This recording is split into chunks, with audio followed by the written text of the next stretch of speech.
Shalom, senang sekali kita berjumpa kembali dalam kuasa dalam firman-Nya. Dan pada bulan Mei ini, Roh Kudus taruh di hati saya untuk kita mempelajari tentang berjalan di atas air. Baik, kita akan berdoa terlebih dahulu. Terima kasih Bapa Surgawi, sungguh kami bersyukur Engkau memberikan kami waktu dan kesempatan untuk menerima setiap rahasia kerajaan-Mu, kebenaran firman-Mu yang menjadi pegangan hidup kami, menjadi pelita yang menerangi langkah kaki kami. Terima kasih Bapa Surgawi, sungguh ini bukti dari kasih-Mu yang luar biasa untuk kami. Hati kami mirip tanah yang gembur, siap ditaburi dengan benih ilahi yaitu firman-Mu, dan kami ditolong oleh Roh Kudus bisa menangkap, mengerti, mencerna, memahami, bahkan melakukan kebenaran firman-Mu dalam hidup kami. Terima kasih Bapa, kami mengucap syukur untuk hari yang sangat istimewa ini. Di dalam nama Tuhan Yesus Kristus kami siap untuk menerimanya. Haleluya, amin. Puji Tuhan.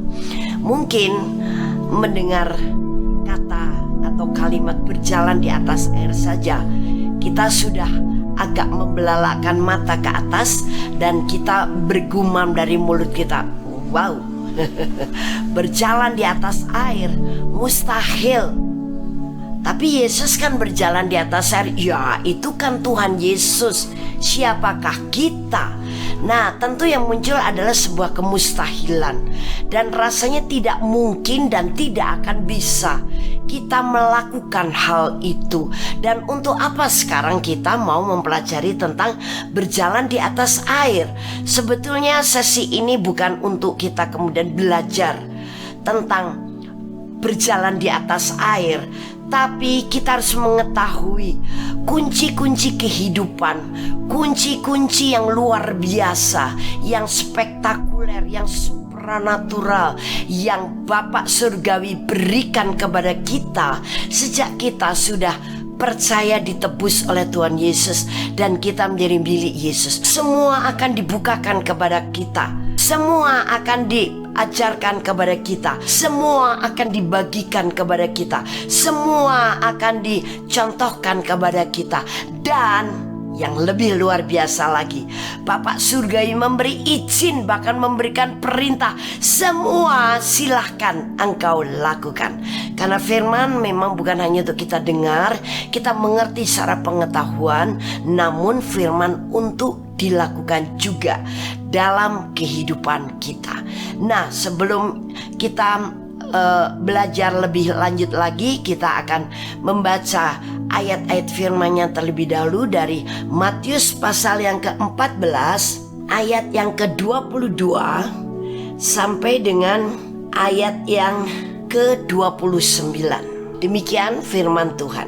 Sesudah itu Yesus segera memerintahkan murid-muridnya naik ke perahu dan mendahulunya ke seberang. Sementara itu ia menyuruh orang banyak pulang. Dan setelah orang banyak itu disuruhnya pulang, Yesus naik ke atas bukit untuk berdoa seorang diri. Ketika hari sudah malam, ia sendirian di situ. Perahu murid-muridnya sudah beberapa mil jauhnya dari pantai dan diombang-ambingkan gelombang karena angin sakal. Kira-kira jam 3 malam, datanglah Yesus kepada mereka berjalan di atas air. Ketika murid-muridnya melihat dia berjalan di atas air, mereka terkejut dan berseru, "Itu hantu!" Lalu berteriak-teriak karena takut. Tetapi segera Yesus berkata kepada mereka, "Tenanglah, aku ini, jangan takut." Lalu Petrus berseru dan menjawab dia, "Tuhan, apabila engkau itu, suruhlah aku datang kepadamu berjalan di atas air." Kata Yesus, "Datanglah."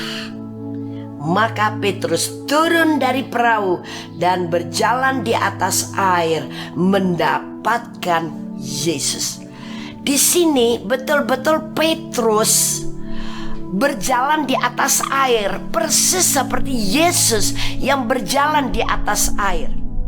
Jadi kita kesampingkan dulu tadi pikiran-pikiran kemustahilan. Kalau Petrus bisa berjalan di atas air, bagaimana dengan kita? Kalau Petrus murid Yesus sehingga dia juga berjalan di atas air, kita juga adalah murid Yesus yang berjalan di atas air itu bisa terjadi. Tapi, nah itulah yang sering muncul di otak kita. Itu hal yang mustahil, tidak mungkin. Dah, memang Tuhan itu kalau memberikan perintah banyak yang mustahil. Misalkan bangkitkan orang mati, sebuah perintah bukan? Siapa yang harus melakukannya? Kita. Kemudian kalau engkau ditampar pipi kanan, berilah pipi kirimu. Sebuah kemustahilan bukan? Karena Tuhan memang supranatural, kuasanya juga supranatural. Dan kuasa itu yang juga diberikan, dipercayakan kepada kita untuk melakukan juga perkara-perkara yang supranatural. Nah, kuncinya di sini adalah bukan kita melihat kepada kondisi kita sebagai manusia biasa. Kita melihat kesulitan kita melihat tantangan, kita melihat kemustahilan, kita melihat kelemahan kita. Tuhan sudah tahu semua itu yang ada dalam diri kita. Namun ketika dia memberikan perintah, datanglah seperti kepada Petrus, artinya berjalanlah di atas air seperti aku. Maka dia bukannya sekedar memberikan perintah dan kemudian kita harus bertanggung jawab dengan kemampuan kita sendiri untuk melaksanakan perintah ini, sehingga kita menggendong satu beban yang berat yang kita tidak tahu apakah kita bisa melaksanakan atau tidak. Bahkan mungkin tidak akan pernah bisa melaksanakan. No, Tuhan tidak pernah seperti itu. Tapi dia Tuhan yang sangat bertanggung jawab. Bukan kemampuan dan kekuatanmu, kebisaanmu yang melakukannya. Aku sangat tahu engkau. Tapi kemampuanku, kekuatanku, kuasaku yaitu Roh Kudus yang akan memampukan engkau. Bagianmu sekarang jangan penuh dengan pertanyaan, masa iya, masa bisa, ada mungkin, atau penuh dengan komentar mustahil, nggak bisa, itu tidak relevan, itu kan zaman dulu Yesus. Sekarang kita yang penting cari duit, dapat duit banyak, bisa punya rumah yang lebih gede, bisa punya kendaraan mobil dan sebagainya. Oh, itu gampang saudara. Kebutuhan daging itu gampang, nggak perlu kita perjuangkan dengan perjuangan iman. Tapi hal yang besar dan mulia yang menunjukkan ketuhanan Yesus hidup dalam diri kita ini yang perlu kita proklamirkan kepada dunia, perlu kita nyatakan pada dunia, perlu kita pamerkan dan tunjukkan kepada dunia bahwa Yesus bukan sekedar nabi, Yesus bukan sekedar rasul, dan Yesus bukan sekedarnya utusan Allah, tapi Yesus adalah Tuhan, Raja dan Juru Selamat yang hidup untuk semua manusia. Dari lapisan masyarakat apapun, dari suku apapun, dari bangsa apapun, dari negara apapun, dialah Tuhan, Juru Selamat manusia. Nah, jadi kita jangan terpatok atau tersandung, bahkan kita menjadi terhenti untuk mulai mencobanya karena pemikiran-pemikiran, komentar-komentar yang negatif tadi. Tapi yang paling penting, percaya saja. Petrus pada waktu dia berkata, Tuhan, kalau itu engkau, suruh aku jalan ke situ. Yesus berkata, inilah aku, tenanglah, jangan takut. Datanglah. Apa yang dilakukan Petrus? Dia tidak mengamati Yesus lebih lama lagi, nanti dulu. Benar gak dia Tuhan? Benar gak dia guruku? Terus kemudian dia melihat kepada gelombang air. Apalagi waktu itu perahu mereka juga sedang diumbang-ambingan oleh angin. Dia tidak menyelidiki atau melihat dengan seksama, nanti dulu, ini danau berapa dalam. Aku nanti ketika berjalan tiba-tiba kecebur, aku tenggelam, aku mati. tidak terlintas pikiran begitu. Bagian dia sekarang, kemudian dia menyingsingkan jubahnya, dia turun dari perahu, mulai menginjakkan kakinya di atas permukaan air danau. Dan firman mencatat Petrus berjalan di atas air. Nah, sederhana bukan? Yang pertama, kita harus sadar Tuhan tidak menuntut kemampuan atau kebisaan kita, tapi Tuhan yang memberikan kemampuan melalui kuasa Roh Kudus kepada kita. Bagian kita punya iman. Yang kedua, percaya saja. Kemudian yang ketiga, mulai melangkah. Nah, tapi apa yang terjadi ketika Petrus, seperti kebanyakan orang Kristen yang lain, mulai melihat keadaan sekitar?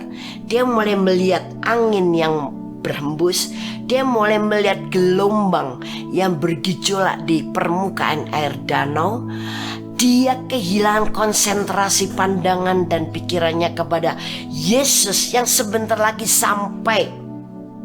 Akibatnya dia hampir tenggelam. Kenapa saya bilang hampir? Karena Petrus gak jadi tenggelam. Yesus yang masih berada di atas air langsung menyambut tangan Petrus, langsung mengangkat Petrus. Petrus akhirnya berdua dengan Yesus, bisa terapung-apung, berdiri dengan tegak di atas air kembali. Nah, jangan dilupakan bahwa percaya kita itu harus konsentrasi penuh kepada apa? Pandangan kita kepada Tuhan, jangan kepada situasi dan kondisi. Nah, ini secara real berjalan di atas air. Tapi pada sesi-sesi berikutnya nanti juga kita akan kupas bukan hanya berjalan di atas air secara real, tapi juga kita bisa berjalan di atas masalah dan tidak pernah tenggelam dalam masalah. Puji Tuhan, kita akan berjumpa kembali minggu depan dengan tema yang sama, berjalan di atas air. Tuhan Yesus memberkati.